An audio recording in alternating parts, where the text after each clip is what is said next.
warahmatullahi wabarakatuh. Ya, selamat datang di video pembelajaran ekonomi. Bertemu lagi dengan Ibu Feby Febrianti ya. Bagaimana kabarnya? Ya, semoga kita selalu berada dalam kesehatan dan harus menjaga kesehatan ya. Tentunya karena sekarang dalam masa COVID-19 ini. Ya, langsung saja ya untuk pembelajaran hari ini Ibu akan menyampaikan materi terkait bab 4, yaitu mengenai terbentuknya keseimbangan pasar dan struktur pasar.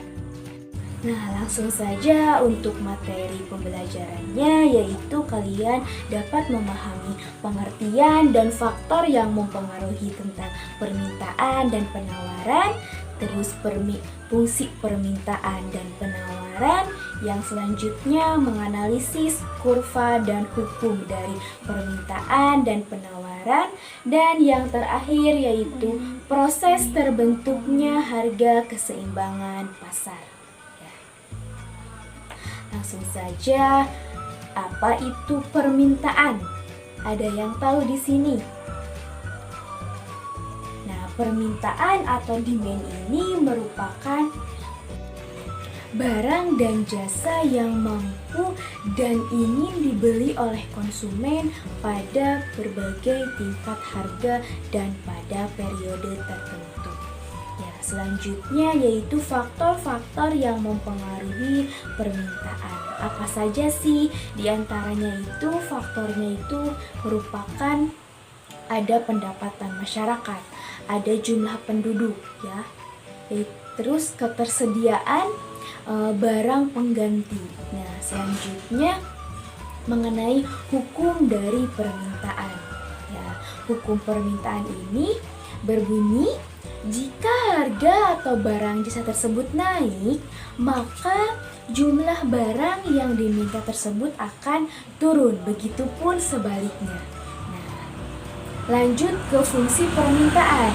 Nah, fungsi permintaan ini yaitu rumus secara umumnya QD sama dengan F kali PD, di mana QD ini merupakan jumlah permintaannya, F ini adalah fungsi, dan PD yaitu satuan harga.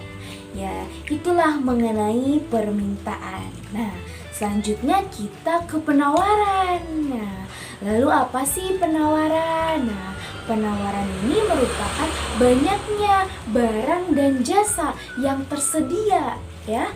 Tersedia dijual dan mampu dijual oleh penjualnya begitu ya. Selanjutnya yaitu ke faktornya. Nah, ke faktor yang mempengaruhi penawaran ya. Faktornya itu diantaranya ada harga faktor produksi, ada teknologi gitu, ada harga barang itu sendiri. Nah, itulah yang akan mempengaruhi terhadap penawaran gitu. Nah, terus apa hukum penawaran ini? Tadi kan sudah ya hukum permintaan. Sekarang hukum penawaran. Kalau hukum penawaran ini yaitu jika harga barang tersebut naik, maka jumlah barang yang ditawarkan juga akan naik. Nah, berbeda dengan permintaan. Kalau permintaan jika harga barangnya itu naik, permintaannya turun. Kalau ini mah apa? Jika harga yang ditawarkannya naik, maka barang dan jasa tersebut akan ikut naik pula dan sebaliknya begitu. Nah, lalu fungsi dari penawaran ini merupakan QS sama dengan F kali PS ya. Dimana QS ini merupakan jumlah penawaran, F ini adalah fungsi, dan PS adalah harga satuan penawaran gitu ya anak-anak. Nah, paham ya mengenai dari pengertian fungsi hukum dari permintaan dan penawaran begitu. Lanjut ke kurva permintaan dan penawaran sekarang. Nah, kalau kurva permintaan itu dapat bergeser ke kiri ataupun ke kanan. Hal ini disebabkan karena perubahan permintaan yang disebabkan oleh faktor-faktor selain harga. Sedangkan untuk kurva penawaran itu kalau mengalami perubahan karena mengalami penurunan maupun kenaikan gitu ya. Nah, pergeserannya ini disebabkan oleh perubahan faktor-faktor lain yang mempengaruhi selain harga ya. Nah, kurva penawaran ini biasanya bergeser ke S atau S1 ini karena adanya peningkatan, tetapi sebaliknya begitu ya. Selanjutnya yaitu ke pembahasan keseimbangan pasar. Nah, bagaimana pasar bisa terjadi keseimbangan? Yaitu pengertiannya dulu, di mana keadaan jumlah yang ditawarkan para penjual gitu pada suatu harga tertentu sama dengan jumlah yang dilihat para pembeli pada harga tersebut.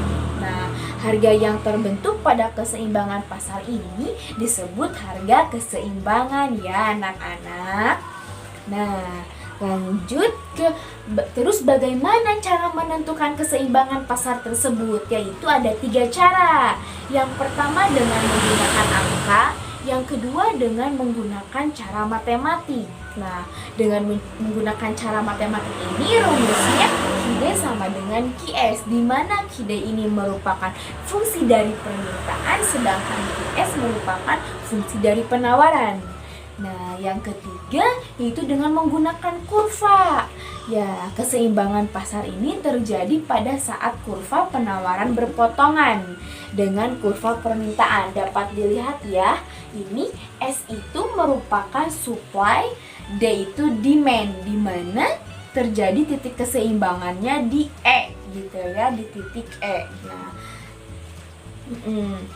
langsung saja ke selanjutnya yaitu pergeseran keseimbangan pasar, di mana pergeseran ini ada beberapa yang mempengaruhinya, yaitu yang pertama keseimbangan pasar karena bertambahnya permintaan, terus karena berkurangnya permintaan, bertambahnya penawaran, berkurangnya penawaran, dan kurva pergeseran permintaan dan penawaran. Begitu ya anak-anak.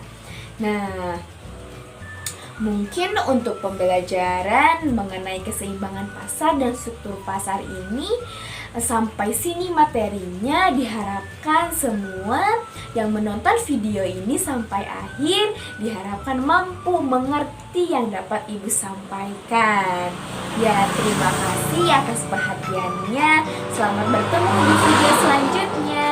Assalamualaikum warahmatullahi wabarakatuh.